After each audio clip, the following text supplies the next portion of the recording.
Hello friends, welcome to my channel and thanks for watching this video. So the Wall Street closed in red as far as the last trading day of this particular week is concerned. So let us see what kind of impact it will create as far as the upcoming week on the Wall Street, and what impact it has created, or what kind of price behavior we have seen in the last 5 days, and what kind of trends it will probably indicate us over a period of upcoming 5 days. And that's what we are going to discuss as far as the market is concerned. Most of the index are, or actually all of the index are in red, and we have seen a slight bit of rise as far as VIX is concerned. But I'm not going to say it's very alarming, because it is still trading closed at 16 as far as VIX. So let us see, does this 280 points on the Dow Jones makes any difference or not as far as the overall trend is concerned. And what about S&P 500 and Nasdaq? Because last time we were discussing about the new highs that these two indices has actually made, and Dow Jones was in a recovery mode, and it was close to the breakout level, whereas S&P 500 and Nasdaq already made a breakout and created new highs. So let's discuss about each and everything. Now this is the daily price chart of Dow, and as you can clearly see, the Dow Jones is now retesting its previous highs. So here we are. Dow Jones is now retesting its previous highs, and these two lines representing the target as well as the resistance which it just hits. So for Dow Jones we have 44,922, and we have 45,089 or 45,100 as far as our near term target or resistance is concerned. Because Dow Jones is trading so close to the resistance level, and that's why if you are looking for an upside, now there lies a situation where you have to wait for the breakout to happen in Dow Jones at or above 45,100. So you have to wait for the confirmation. Okay, meanwhile we have 44,000 on the downside as far as the support and stop loss. There is, and with the current close, there is an indication that this particular index may correct further, and that's why you have to keep your stop loss at 44,000. And if you are looking for an upside, then let it surpass and sustain above 45,100 or more. So now Dow Jones stuck in between a range, and you have to wait for a confirmation. Now let's talk about Nasdaq, and let us see what kind of indications we have for Nasdaq. Nasdaq, as I've just said, that it has already made a breakout, but in the last 3 or 4 days, if you simply zoom the last 3 or 4 days, you will see a flat trend or a flat price behavior. So here we are. These two levels were the major resistance, and Nasdaq has already crossed 20,134 and 20,231, 232. On the upside, here we are. On the upside, we have a flat resistance for the time being at 27,705. And if you are looking for any further upside, then let Nasdaq surpass and sustain above that. If you simply focus this narrow range, the last 3 or 4 days, you will see a flat trend. Let me show it to you. So Nasdaq, okay,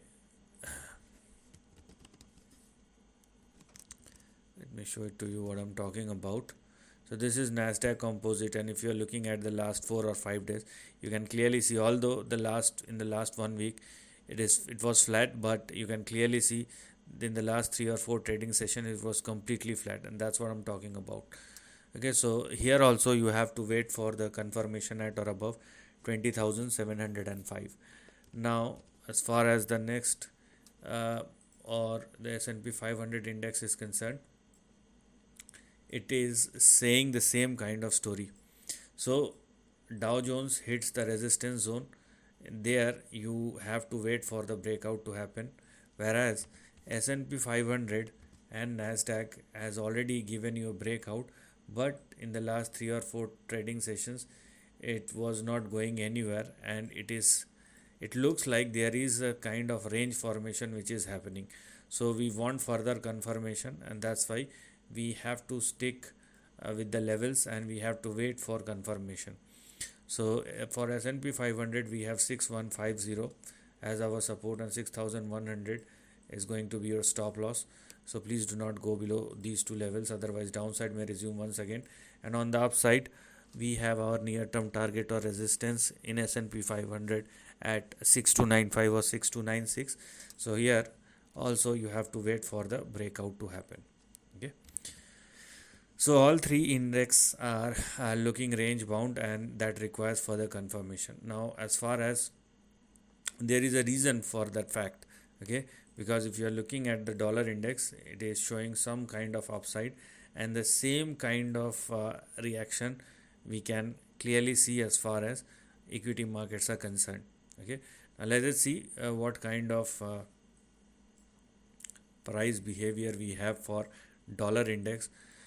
See, it's all about what's your perception is. If I simply go by the numbers or the price behavior of dollar index, I do not find any strength over here. Yes, it is moving higher, but as of now, it is still trading in between a range, and that range is going down.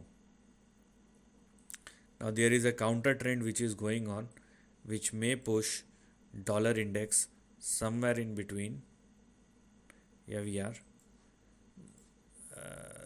these two levels, 98.16 and 98.52. But then again, this is a resistance zone. It may move like this, and the next potential move will push dollar index further on the downside, unless we have a breakout like this.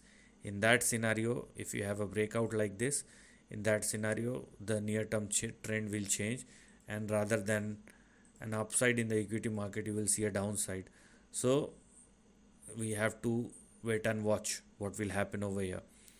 So I mean, if you are optimistic or if you are a risk taker, then obviously when the dollar hits the upper end of the range or this particular line, I mean technically it should be the resistance, and the next move on the dollar index may look something like this, but we have to wait for the confirmation. So yes, we may see consolidation in the upcoming week as well, but because the overall structure of the dollar index is weak, so that is not now to, as of now there is no or the probability is very less that it's going to be a major correction. It looks more like a near term consolidation or near term correction, not a big correction. If it turns out to be something big, then we have to wait and watch. Now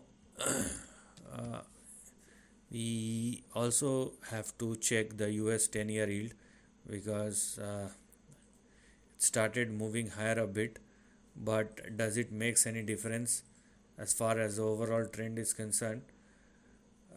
Then obviously it is consolidating, but let me check the US 1-year yield rather than the 10-year yield, because now we are talking about the near term volatility. So here we are. Now yes, one thing is very clear, that US 1-year yield is not falling down, but the trend does not looks very good. Okay, that's also a scenario. And what you should actually wait over here is, here we are. So this particular level, this particular point in US 1-year yield, so you have to wait for the US 1-year yield to fall below 3.68 or less. If that happens, you will see a further crash, which is obviously bad for the bond market but good for the equity market. And it's not going to happen overnight, because we are talking about a bond. So you have to wait for the price action to develop, but the level, as I've just shown, wait for it to come down below 3.68 if you are looking for something big in the equity market. It's been consolidating, but that consolidation does not looks good as of now, and once it started trading below 3.68 or lower, then obviously we will have a downside rather than an upside.